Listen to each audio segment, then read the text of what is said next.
I've been ready for 3 years.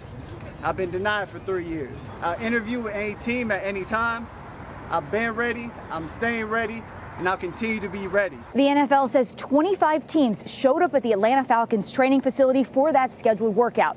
Then his plans suddenly changed. Just 8 teams made their way to this high school football field. Colin Kaepernick's agent telling us after the workout, the quarterback talked to all 8 of those staffers and told them he'd love to visit their facilities and answer any further questions they may have. Colin Kaepernick, a one-time $100 million quarterback for the San Francisco 49ers, with a Super Bowl appearance, and was thought to be the future of the new NFL dual-threat quarterback. But life quickly changed for Colin in the past 3 years fighting with the NFL. What was the legal battle about? Why has Colin waited 3 years to play in the NFL while still being better than most current backup quarterbacks? Will Colin ever play again? Let's take a look back in the last 3 years, which was filled with political drama in the National Football League. Hello, and welcome to Sports Vaults, presented by Data Productions, uncovering the untold, lost, and forgotten files of the sports world. Kaepernick began sitting during the national anthem at the start of the 2016 NFL preseason. This protest went unnoticed for 2 weeks before he was questioned by the media. To me, this is something that has to change, and when there's significant change, and I feel like that flag represents what it's supposed to represent, and this country is representing people the way that it's supposed to, I'll stand. I'm seeing things happen to people that don't have a voice, people that don't have a platform to talk and have their voices heard and affect change. On September 1st, 2016, Kaepernick opted to kneel during the national anthem. Eric Reed joined Kaepernick in kneeling during that final preseason game. Taking a knee was sort of born out of compromise. I wanted him to stand. Through our conversation, through listening and respecting one another, he agreed to take a knee. In week 1 of the 2016 season, the movement was in full swing. NFL players across the league were taking this opportunity to express their feelings. This movement got so big, athletes in high school and college started to take part in the protest. Is not one that you should be having against the flag, against the national anthem. It's not a protest against the military, it's a protest about inequality in this country. I understand the freedom of speech, but also this is the players' jobs, and I don't get to speak freely at my job all the time, so they should have to follow the rules and respect our country and our flag. We did it peacefully, so not everybody's going to agree with it, but this is America. I wish they would leave the whole political side of taking a knee or not taking a knee, staying in the tunnel, coming out of the tunnel. I wish they would leave that part of the political side out of it. My dad actually was a gunny in the Marine Corps, so he fought for this country. And, one of the things that he taught me is that, he went over there to fight for this country, for our freedom. And part of that is our freedom of speech. Later in December, Kaepernick was benched by Chip Kelly for poor play. The $100 million quarterback then opts out of his deal, though GM John Lynch said he was going to cut him anyway. The 2016 season was the last time we would see Colin Kaepernick on a team, and possibly forever. But his presence still will be felt way after his last snap. Now, for his original counterpart, Eric Reed, was also out of the league, potentially being blackballed just like Colin, even though his talents were still performing at a high level. So they both filed a grievance lawsuit of collusion against the NFL and its owners. Wouldn't you love to see one of these NFL owners, when somebody disrespects our flag, to say, get that son of a bitch off the field right now, out, he's fired. If we are disrespecting the flag, then we won't play, period. You probably remember 2 weeks ago, the entire team, including Jones himself, took a knee before the national anthem in Arizona, but then they all did this. They stood up during the anthem and locked arms. The whole conversation was barely about football. It was about taking a knee and your stance. But when you think about it, history repeats itself in different ways. The ancient Romans used the Colosseum Games to promote the military, in the hopes that the young boys watching would want to join the military to live out their dream as a gladiator. With the NFL supporting the U.S. military so much, especially after 9/11 and fallen NFL soldier Pat Tillman, patriotism has been an important part of the aura of football, which is the modern-day gladiatorial game.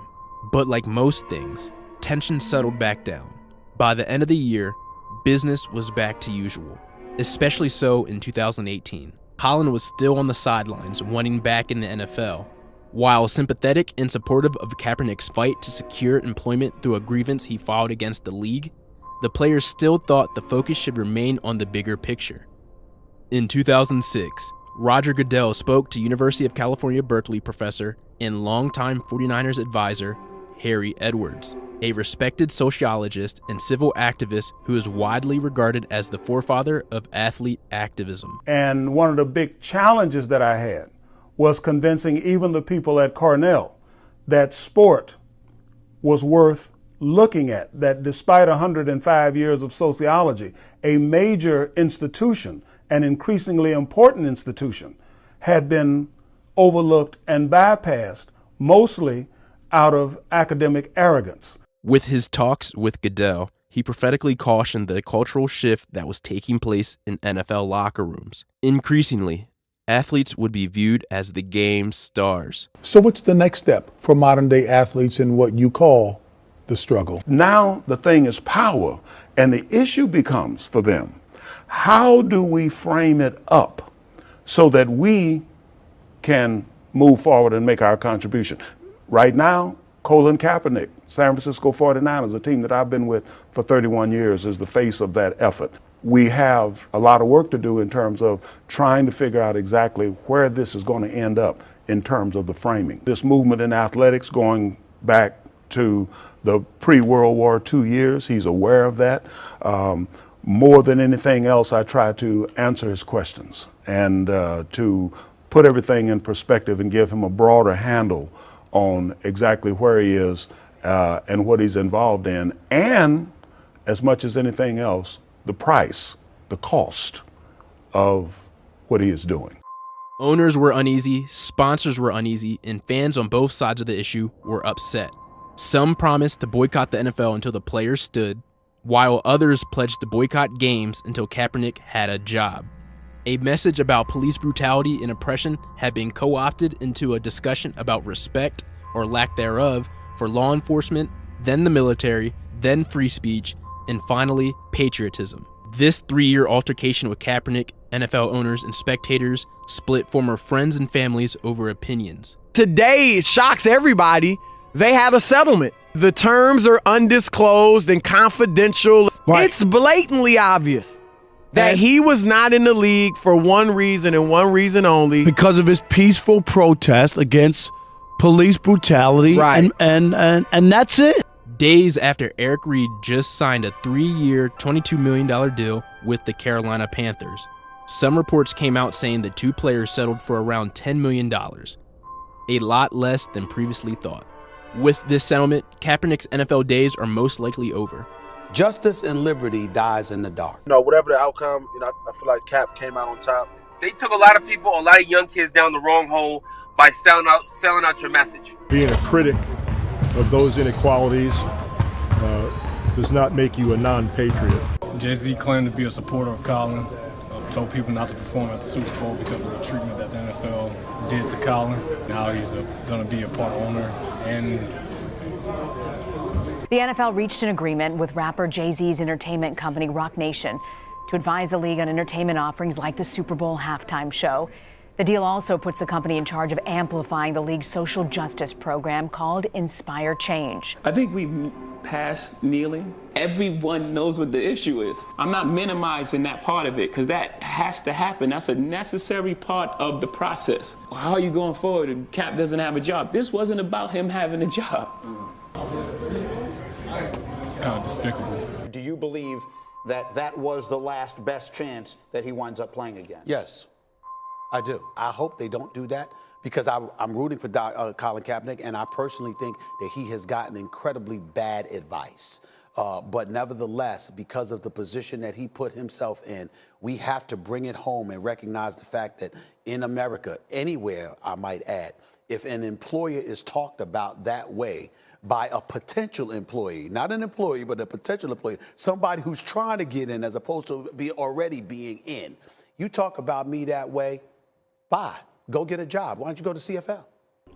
Even though Colin is 99.9% never playing in the NFL again after this last botched event, in which blame should be laid on both sides, we should not forget Colin's real goal at hand in the first place. What's your take on this topic? Did you enjoy this story? Let me know your thoughts below in the comments and subscribe for more investigation content like this. This was Sports Vaults, presented by Data Productions. See you next time.